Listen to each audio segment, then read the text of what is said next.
Hope you're well. Hope you're blessed. Since it is the season and everybody is celebrating the season, I wanted to remind everybody, if you did not know this, that the season and these holy days are all pagan. They all are pagan God worship. They are all anti-God. They are all anti-Yahuwah. They are all anti-Messiah. Everything here. We have a commandment, 2 commandments that are expressly telling us that we should not walk in the ways of the nations. Let's begin here. And ye shall not walk in the manners of the nation, which I cast out before you, for they committed all these things, and therefore I abhorred them. The things that we are talking about that they did is they participated in pagan rituals. They mixed themselves with the world. They became one with the world. We are not to blend in. We are not to look like the world at all in any way, shape, or form.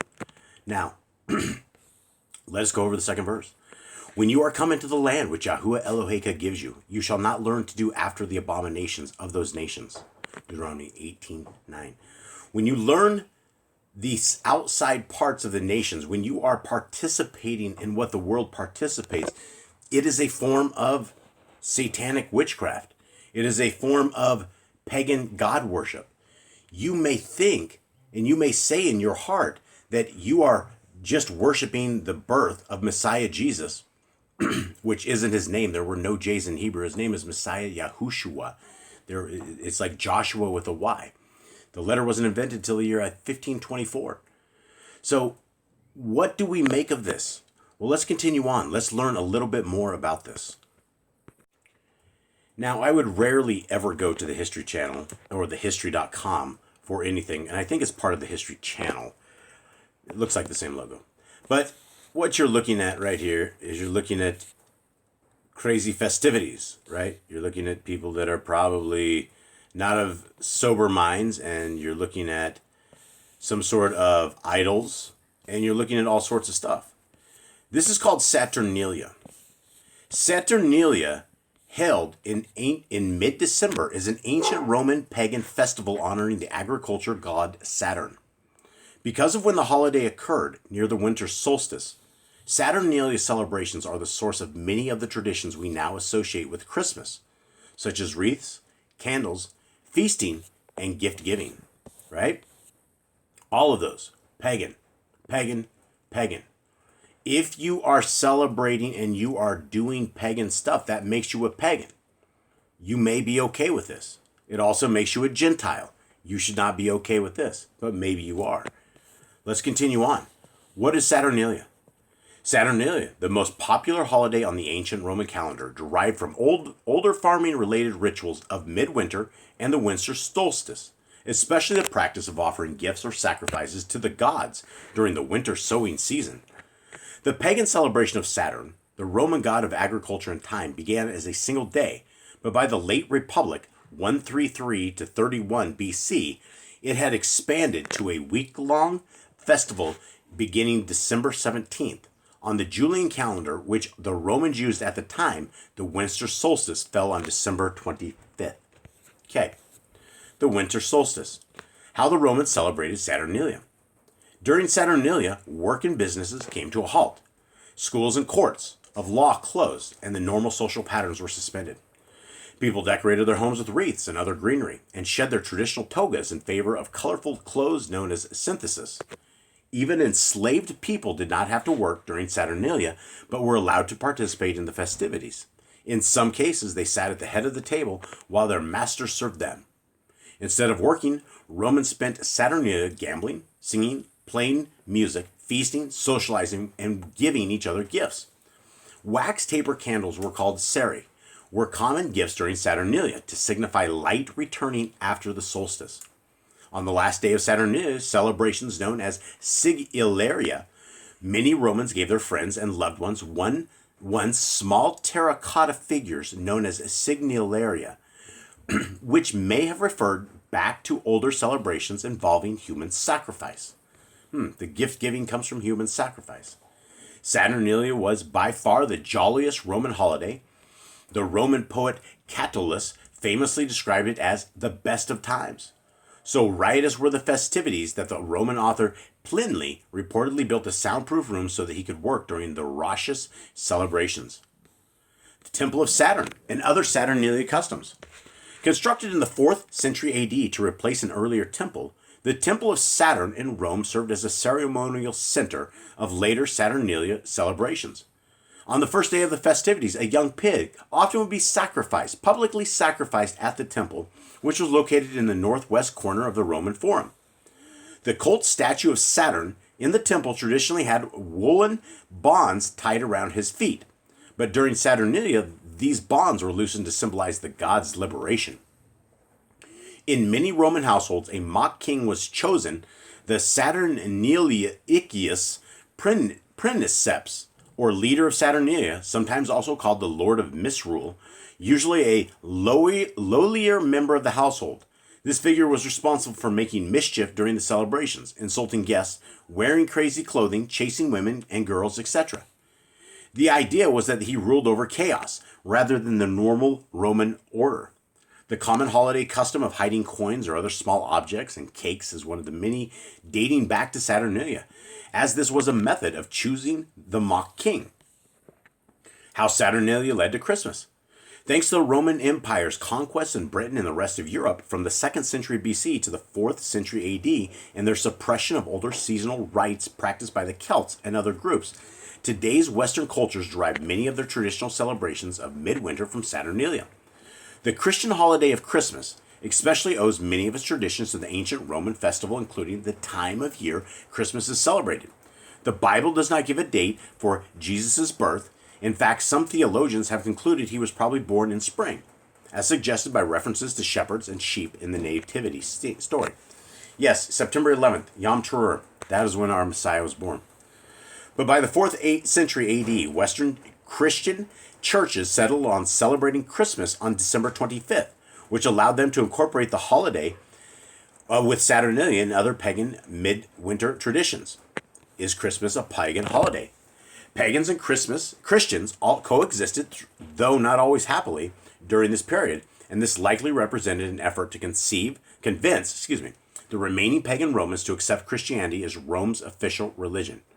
Before the end of the 4th century, many of the traditions of Saturnalia included gift-giving, singing, lighting candles, feasting, and merrymaking had become absorbed by the traditions of Christmas as many of us know them today. So this is the source. This is where it came from. So is Christmas pagan? Absolutely.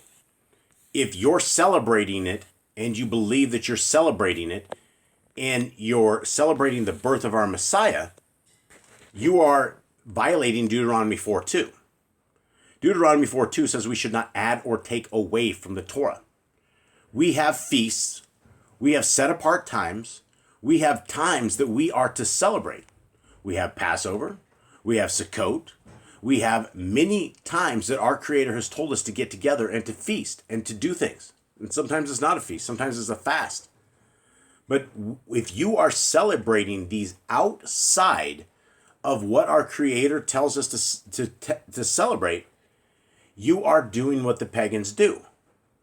The little gate that our Messiah talks about, the narrow gate, the thing that he says about it is that he says most people don't find it, and they're not able to find this. The narrow gate is not where people are having celebrations outside of our Creator celebrations. All of these festivities, New Year's, Easter, Christmas, all of these things that are outside of our Creator are pagan. It's what the world does. It's what the Gentiles do. You don't want to be a Gentile. In Hebrews 8, when it talks about the renewed covenant, there is no house of Gentile. It doesn't exist. There is not a house of Christian. There is not a house of Catholic. There's not a house of anything. There's a house of Yisrael, the house of Israel, and the house of Yahudah, the house of Judah. You have two different houses of this renewed covenant that our Messiah's blood falls under and upon. And if you are not the house of Yisrael, then you are not walking with our Creator. How does one become the house of Yisrael? It's simple. You keep the laws, statutes, and commandments. that our Creator has said. There's not a lot of them. They're very few in comparison to the rest of the world. What do they do for you? They keep you alive. They will keep you in sync with your family. They will keep you in line with righteousness and holiness. They will show you the heart of our Creator. They will show you the mind of our Creator and His ways, and that His ways are good, and that we need to walk in line with the way He says, because His ways are perfect. He says things that you talk about, don't drink the blood. Why would you want to go contrary to drinking the blood? So you want to be a rebel and you want to drink blood. Why? What's wrong with it? That's what the Satanists do. They drink the blood. They enjoy it. Do you want to be a straight-on Satanist? If you are keeping these pagan holidays, then your life is not aligned with the Torah. Your life is not aligned with the way forward. The little sauced Christianity religion has no foundation when you read the scriptures. The Christianity says it's once saved, always saved. That doesn't exist in scriptures. It says that we need to seek our Creator with hearts of children, being humbled, being under His control, not being rebels. We need to fear our Elohim. We need to watch out for Him. We need to guard His commandments. He doesn't say that once. He doesn't say guard my commandments twice, or 3 times, or 4 times, or 5, or 6, or 7, or 8, or 9. He says it 53 times. He says it 53 times in the Old Testament that we have recorded. The biggest commandment that has supporting scriptures. 53 times He warns us to guard His commandments. Now, before you say, Jason, those commandments are for the old people. Those people are for the people that you call God's chosen people. You're right. It is for our Creator's chosen people. If you choose Him, He will choose you. If you choose eating pork, He's not going to choose you. If you're choosing worshiping on a day outside of the 7th day, and the first day, which is a Sunday, is not a Sabbath day. If you're doing that stuff outside of our Creator's hand and our Creator's wishes, don't expect that our Creator is going to invite you into the kingdom that His Son is going to reign in. We need to be very obedient to the word of our Creator. Everybody wants to be free. Everybody thinks, oh, this is just some sort of bondage. This is a horrible thing. I will attest to you and I will tell you, there is no bondage to this. There's only life. There's only blessings, and you will find blessings, but you got to find the laws, statutes, and commands. If those commands are calling to you today, then go to the Yahoo and the Torah website. It's simple enough, and we have every commandment listed out there. You can go to the very top. I'm sorry for the blur. And if you click on the very top of Yahoo and the Torah, it will take you to a simplified list. Now, the simplified list starts off with things like this. And it has amazing advice. If you want to reject the laws, statutes, and commands of our Creator, you're rejecting the commandment to be fruitful. What is the opposite of being fruitful? Well, a rotten fruit, not bearing fruit.